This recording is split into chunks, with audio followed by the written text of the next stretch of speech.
melihat dari data-data sosial, ekonomi gitu, itu konflik akan tambah banyak. Peran negara itu jadi semakin di atas kertas semakin penting. Tapi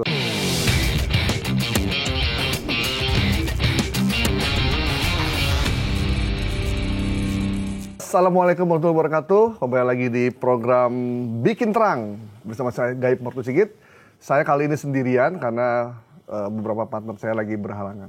Tapi tidak masalah karena saya juga tidak sendirian. Betul, karena ada narasumber yang sudah kita datangkan. Siapa lagi kalau bukan Bang Haris Azhar Aziz. Udah kayak tinju. Gak pakai Aziz. Gak pakai Aziz ya? Yang Haris Azhar. Haris Azhar doang. Haris Azhar. Kalau pakai Aziz Samsudin. Apa kabar, Bang? Baik, alhamdulillah. Sibuk apa ini sekarang? Macam-macam ya. Sibuk ya seputar hukum dan HAM lah. Oke. Masih seputar itu. Bang, ini kan udah hampir setahun nih masa transisi dari sebelumnya Jokowi kemudian ke Presiden Prabowo. Di masa transisi ini gimana Bang Haris ngeliatnya? Karena banyak orang bilang kok agak nanggung nih Pak Prabowo, agak Nanggung. ada yang Kentang. ditahan gitu, Kentang. agak kentang gitu. Iya. Di pidatonya ingin ada perubahan heroik, cuman aplikasi di lapangannya itu belum menunjukkan ke arah apa yang dia sampaikan di publik, di podium.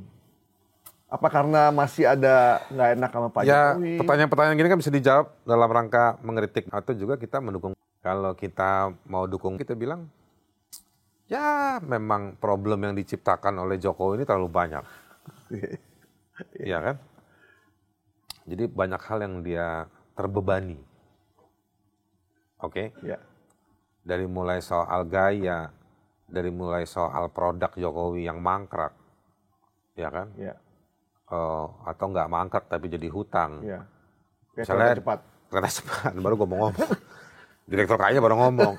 Pas gue nonton TV, pengen kita timpuknya di TV. Mana aja lo kemarin? Takut lo sama Jokowi, ya kan? Takut lo sama Luhut, ya kan? Gitu. Kenapa sekarang baru Ketua tim percepatan kereta cepat siapa? Udah kereta cepat dipercepat. Kan si Luhut. Pak Luhut. Nah, dulu yang ngomong Luhut, kenapa tiba-tiba baru ngomong kemarin? Gitu, ya kan? Nah, jadi itu beban dari zaman Jokowi nggak bisa ditahan-tahan, Pak.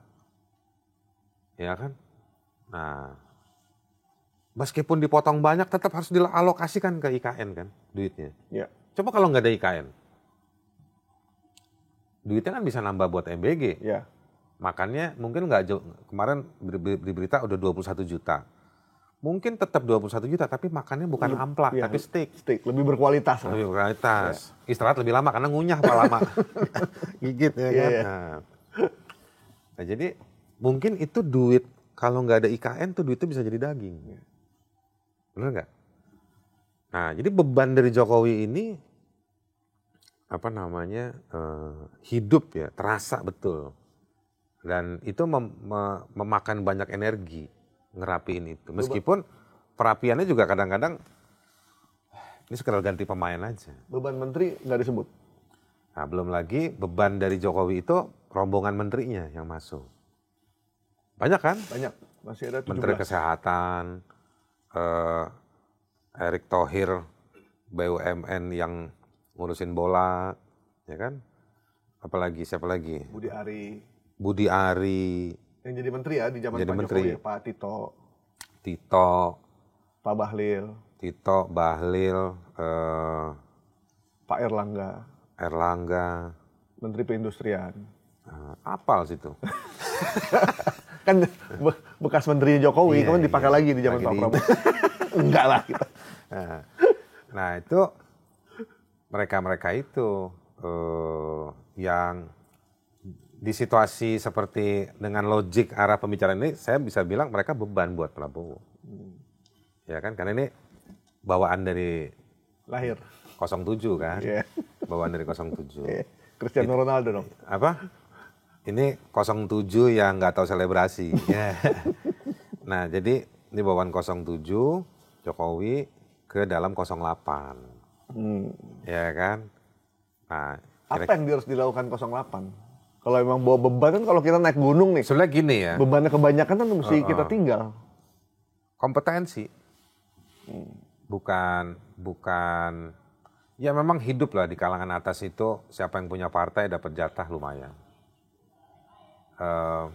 Bahkan ada partai baru tuh, partai apa tuh yang dapat jadi wamen tuh? Partai Gelora. Bukan Gelora. Ada lagi. Ada lagi satu tuh si baru, ya. Jabo tuh. Dapat. Iya. Nyesel juga saya nggak bikin partai dulu. Iya kan? Nah, bikin partai aja dapat, Bos. Iya kan? Ya. Partai Garuda kalau nggak salah. Garuda ya. Nah, itu Garuda tuh. Nggak salah ya? Lumayan ada satu. Iya, lumayan. Sayapnya belum gede lah, sayapnya masih kecil. Nah, boleh lah itu. Gelora ya. Keren nih Garuda, Gelora ya. Dapat 2 Gelora. Gelora 2 lah, lumayan lah. Wamen lu sama wamen gelombang perumahan. yang menutup rumah-rumah itu. Iya. Fahri Hamzah. Iya. Nah, jadi kompetensi, Bos. Diuji. Atau bahasa orang birokratnya merit system. Lu bisa apa? Lu pernah ngapain aja? Apa agenda lu? Gitu. Lu udah setahun ini cukup lah buat ini ya, buat di review ya untuk udah lah cukup lah buat dibuang-buangin tuh orang. Ya maksudnya di review dulu. Udah lah kita ini gagal kok sama dede orang. Banyak masalah nih, ya kan? Gitu. Nah, kalau kata orang, kalau ada Kiai Faiz tuh ya. Fahrudin Faiz. Faiz mana nih? Faiz ini Sukron Makmun. Iya. Jadi kalau mulai menurut guru-guru saya, gara-gara gue suka nonton dia jadi ngikutin dia. Kalau menurut guru-guru gue tuh mencoba sesuatu yang baru dalam rangka menghindari sesuatu yang jelek itu boleh, bagus. Gitu. Kecuali kalau sesuatu yang sudah meyakinkan dibantah dengan sesuatu yang meragukan, itu yang salah. Gitu. Secara politik, fatsun politik kita bisa berbahasa, berekspresi untuk mengatakan kita udah cukup sama Jokowi. Kita ngerasain kegagalan Jokowi. Maka jangan diseret-seret lagi dong Mas Bowo. Si barang-barang 07 ini. Apa yang menurut Bang Haris, apa yang membuat Pak Prabowo agak kayaknya sulit melepaskan diri dari bayang-bayang Pak Jokowi? Aduh. Udah lama gak ketemu Bowo. Jadi gini, susah juga kita nggak pernah ada di situasi dia. Kita nggak pernah tahu, nggak pernah merasakan. Di sejarah Republik ini nggak banyak juga orang ada di situasi dia. Jadi kita ngomongin, gue coba melihat antropologi dan psikologi politik personalnya dia. Ya. Dia pernah maju politik berapa kali, dengan muka badaknya dia yang harus kemana. Dari mulai berantem 2019 itu ditembakin pendukungnya, sampai akhirnya dalam waktu berapa minggu dia harus ada di posisi berbeda. Tapi juga kemudian dia operasi kayak, gue tahu lah berapa orangnya dia yang datang diam-diam ke pendukung-pendukungnya, udah tenang lah, kita ngendep dulu di sini, nanti kalau kita berkuasa gitu. Perubahannya macam-macam lah ya. Jadi mungkin itulah yang membuat dia udah tua juga, udahlah kita jangan banyak berantem. Mungkin dia juga punya trauma-trauma atau keengganan-keengganan pada politik, pada simptom atau ekspresi politik yang lalu-lalu. Ada situasi itu. Nah, tapi ya itu tetap akhirnya membuat jarak ya, karena dia enggan sama, mesti dia jaga beberapa kabilah-kabilah politik ini. Tapi dia juga akhirnya membuat dia jadi berjarak. Ini kalau kritik kita ke Bowo ya. Membuat dia jadi berjarak pada banyak korban-korban yang haknya dirampas. Baik di zaman Jokowi, banyak banget loh korban di zaman Jokowi. Teman-teman tuh bisa lihat di mahkamahrakyat.org. Ada berapa belas isu kejahatan atau pelanggaran HAM atau pelanggaran hak-hak konstitusional di zaman Jokowi. Ada korbannya semua itu Pak. Ada nyawa yang hilang, ada darah yang tertumpah, ada haknya orang yang hilang, ada hak hidupnya orang yang terampas, ruang hidupnya terampas. Ada orang yang jadi kaya raya secara ilegal, secara tidak adil. Itu banyak. Nah, ini belum diberesin. Ya kan? Belum lagi dilihat sebelumnya lagi. Ada ibu-ibu yang masih di depan istana. Ada anak-anak muda yang turut serta menyuarakan. Ada peristiwa-peristiwa dari waktu ke waktu yang serupa terjadi di banyak tempat. Nah ini solidaritas penderitaan ini sedang meluas, Om. Ya, solidaritas penderitaan itu terkoneksi. Nah sebenarnya di sisi yang lain selain ada bahasa astacita, itu juga ada bahasa namanya multiduka. Ya kan? Dukanya orang Papua, dukanya ibu-ibu di Flores, dukanya di Batam PSN, dukanya nelayan Patimban, dukanya orang adat Maba Sangaji yang dipidanakan oleh perusahaan milik pejabat-pejabat tinggi dari institusi penegak hukum. Ya kan? Itu yang Patimban ada masalah apa emang? PSN, Jokowi. 240 atau 250 koperasi kehilangan area kerja. Ya kan? Ribuan nelayan kehilangan akses ke laut. Gara-gara pelabuhan itu dibangun. Gara-gara pelabuhan itu. Yang untung siapa? Yang bisnis pengadaan semen, Pak. Ngecor. Iya. Kaya raya sekali tuh. Bah, kaya raya. Jual semen sampai jual besi. Iya. Tinggal nyanyi Fufu Fafa. Iya kan? Pelabuhannya udah beroperasi belum sih Patimban? Gak tahu deh, udah kayaknya. Lokataru Foundation habis riset kemarin. Soal Patimban ini? Soal Patimban. Dan ketemu memang jejaring pejabat-pejabatnya Jokowi yang sampai sekarang masih berkuasa. Masih jadi menteri? Masih jadi menteri. Bahkan menteri yang membuat aturan terkait dengan operasionalisasi dari Patimban itu. Aiman kemarin gue WA pas lagi acara ngebahas Noel. Ngebahas soal Noel kaitannya dengan Jokowi. Terus saya kirimin tuh papernya Leon Indonesia. Saya bilang, ini lu bahasin. Terus dia bilang, iya mesti gue ngundang lu. Ah, muke gile. Ini kita bahas sekarang kan yang Leon ini. Iya. Yang sebagian besar anak muda. Iya, iya. Kasih tahu Aiman. Iya. Ini kan. Oke, nah sekarang gimana Bang? Gimana terserah lu nanya gue Bukan, ya kan? Dengan situasi seperti sekarang, tadi Abang bilang ada kesenjangan. Kan kita bisa melihat nih, kan. Gue tahu arah pikiran lu, gue tahu. Iya. Mudah-mudahan benar ini. Ya, susunlah rencana kerja. Cocok. Bowo susun rencana kerja yang dia terakin sebagai sosialisme tadi. Malu Prabowo sama almarhum bapaknya itu. Salah satu ideolog pemikiran sosialisme Indonesia. Terutama dalam sektor ekonomi. Nah, dan gue orang yang selalu lihat begini. Orang seperti Prabowo pasti ya punya banyak pengaruh ya dari bapaknya gitu ya. Diskusinya, petuahnya, buku-bukunya dan lain. Tapi dalam metodologi sosialisme itu, gue juga mau bilang bahwa pemimpinnya itu ya harus membuka kanal untuk mempraktekkan sosialisme. Artinya berdialog dengan entitas-entitas yang jadi korban, yang kritikal, ya kan, yang menjadi indikator dari pembangunan ekonomi sosial kayak gitu. Nah, kanal itu harus dibuka, suka atau nggak suka gitu. Oh. Bang, tapi infonya nih ya, sebenarnya orang-orang dekat Pak Prabowo, orang-orang sekitarnya yang bisa berkomunikasi langsung dengan Pak Prabowo, sebenarnya mau loh berdiskusi, membuka diri. Buka, ada. Banyak. Ya kan? Mereka, ya dari zaman Jokowi juga ada. Cuman makin hari kalau zaman Jokowi, pelajaran dari zaman Jokowi,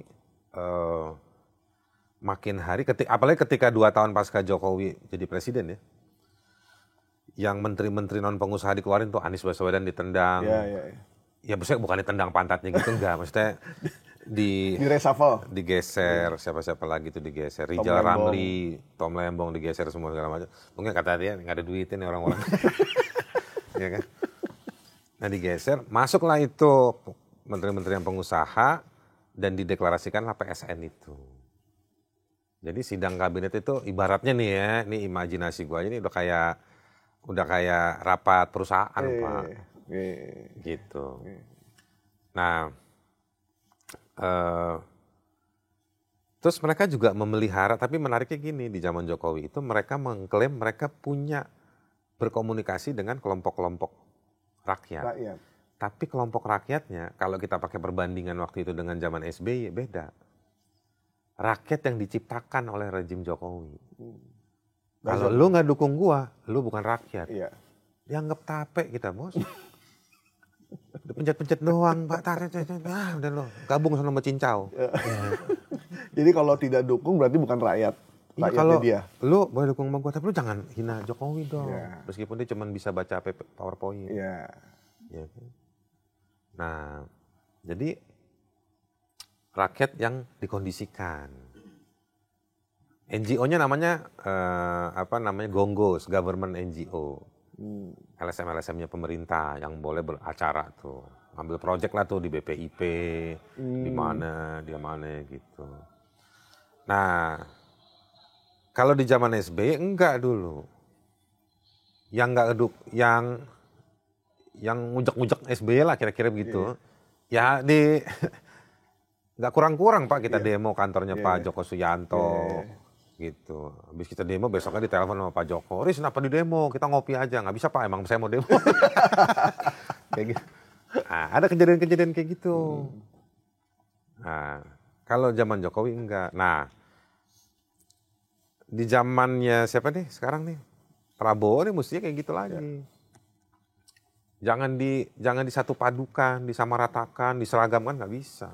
Bang, mungkin situasi sekarang kenapa jadi seperti ini karena di kabinet banyak pengusaha, di parlemennya juga hampir lebih dari 70%-nya juga pengusaha. Iya, itu kan sebenarnya cerminan ya. Cerminan. Karena kalau ngomongin sistem ya, ini sistem multipartai. Jadi representasi parlemen adalah juga terrepresentasi. Nggak tahu nih chicken and egg ya, antara eksekutif dengan parlemen gitu ya. Itu kurang lebih sama. Kalau di parlemen ada fraksi nggak dapat kursi, nyanyi deh kayak radio. Ya kan? Gitu. Minta perhatian ya? Minta perhatian. Gitu. Mungkin ini yang membuat akhirnya ada sih yang minta perhatian dikasih lagu Phil Collins, habis itu langsung datang. Ya kan?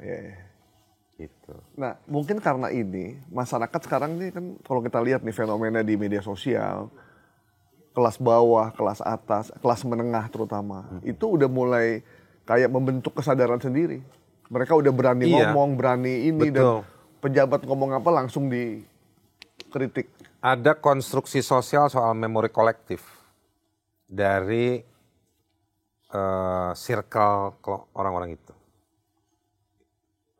Kita mesti ingat ya, negeri kita ini nomor 4, ini cuma cara mengekspresikan aja, nomor 4 terpadat di dunia. Dalam beberapa tahun ke depan kita akan jadi nomor 5 atau nomor 6. Tapi tetap padat. Ditambah density kita, karena 2/3 wilayah kita air, Pak. Ya kan? Jadi kepadatan itu tidak terdistribusi dengan bilangan luasnya negara kita. Kepadatan itu terjadi karena ada bilangan luasan daratan kita. Jadi ada konsentrasi yang bisa dikatakan masuk di overpopulated lah di daerah-daerah tertentu. Nah, makin padatnya itu, kalau baca beberapa buku kajian-kajian tentang masa depan itu ya, model-model kehidupan di masa depan itu, melihat dari data-data sosial, ekonomi gitu, itu konflik akan tambah banyak. Peran negara itu jadi semakin, di atas kertas semakin penting, tapi dalam kenyataannya kan enggak. Gitu. Nah akhirnya orang mencari cara sendiri. Ada kegagalan dalam mencari solusi, itu akan membekas pada alam pikir dan alam geraknya mereka. Gitu. Dan itu semakin sering durasinya. Di satu titik kita tanya, negara kemana? Negara, lu tanya sama gue. Lu tanya negara sana, ingat sama gue nggak? Ya kan begitu. Nah, karena ini cuma pakai simulasi pintu masuk dari model kepadatan penduduk. Belum lagi ada orang yang nggak hidup di daerah-daerah yang padat, tapi mereka menjalani atau kena imbas dari satu situasi yang bahasa gampangnya tidak normal. Dan mereka harus cari solusi sendiri. Ya. Kalau mereka minta ke negara akan seperti apa. Jadi di masyarakat itu sekarang udah ada sejumlah idiom yang hidup atau frasa-frasa untuk mengekspresikan apa yang kamu maksud dengan pemerintahan. Ya. Pemerintahan itu apa? Ngambil pajak kita. Ya. Ya kan? Ternyata semakin rajin ngambil pajak. Belakangan nih kalau naik Gojek kan suka, "Bang, pakai helm, Bang." Iya. Saya bilang, "Minggu lalu lu gak nyuruh gue pakai helm?" Iya. Sekarang difotoin, Bang. Minggu lalu kameranya ada, tapi sekarang fotonya dikirim, Bang. Nah, mau kayak gile. Negara itu pajak. Tapi rakyat bilang, kok kita kena pajak? Kita makan cuman pakai trijengki bayar 10%. Iya. Ya kan? Ada perusahaan-perusahaan tuh yang diperiksa sama Gayus sampai sekarang nggak pernah dibuka data bayar pajaknya. Iya. Benar nggak? Perusahaan ini declare, perusahaan tambang dari Papua, declare kamilah pembayar pajak terbesar di Papua begini. 800 sekian miliar segala macam. Gede, Pak. Tapi itu yang sebenarnya bukan. Ya kan? Jadi publik udah tahu soal-soal begini. Gaji DPR pejabat tidak kena Nggak kena pajak. pajak. Ya kan? Udah gitu ngitung matematikanya ngaco. Ya. Problem tuh. Matematika itu ngajarin logika, ya kan? Kalau dia nggak bisa matematika, kurang lebih kita bisa bilang lu nggak ngerti logika. Kalau lu nggak ngerti logika, kalau lu bisa-bisanya ngewakilin kita. Iya. Ya kan? Gitu. Ternyata dia mewakili, ya kan, perusahaan DJ. Nah. Jangan perumahan itu pada saat anggota DPR dilantik bulan Oktober 2024, itu anggota DPR sudah tidak mendapatkan fasilitas perumahan di Kalibata. Nah, sehingga dipandang perlu untuk kemudian memberikan fasilitas rumah berupa dana untuk kontrak rumah. Nah, tapi karena waktu tahun 2024 itu juga anggarannya belum tersedia langsung, sehingga anggota DPR diberikan setiap bulan dari Oktober 2024 sampai dengan Oktober 2025 itu per bulan 50 juta yang nantinya akan dipakai kontrak untuk selama 5 tahun periode 2024-2029. Jadi saya ulangi bahwa anggota DPR itu mendapatkan tunjangan perumahan setiap bulannya 50 juta dari bulan Oktober 2024 sampai dengan bulan Oktober 2025, yang mana uang tersebut akan dipakai untuk kontrak rumah selama masa jabatan anggota DPR 5 tahun, yaitu selama 2024 dan sampai dengan 2029. Jadi setelah Oktober 2025, setelah bulan Oktober 2025, anggota DPR itu tidak akan mendapatkan tunjangan kontrak rumah lagi. Nah, jadi itu diangsur dari Oktober 2024 sampai Oktober 2025. Jadi setahun setiap bulannya 50 juta yang akan dipakai untuk biaya kontrak selama 5 tahun. Jadi nanti jikalau teman-teman melihat daftar tunjangan di bulan November 2025 itu yang 50 juta udah nggak ada lagi itu ya.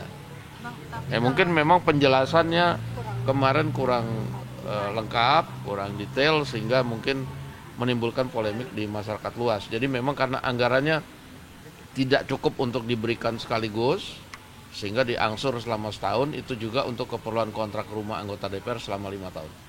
Apa yang dipikirin orang Tentang top of pemerintah. mind soal pemerintah. Yang kedua birokratis, lapor sini. Belum tentu beres. Iya. Pungli lagi. Udah lama pungli ambil pajak. Ya Pak, itu kan. Apalagi kalau pemerintah. Aku sampai nggak mau nginget kalau pemerintah. Cari legalitas doang. Kebutuhan kita pemerintah cuma legalitas. Ya kan. Di situ aja lah kita berhenti. Ya kan. Jadi orang tuh udah enggan. Ketidakengganan orang pada pemerintah itu kalau si pejabatnya itu keluarga. Ketemu di kawinan. ada yang meninggal, ya kan?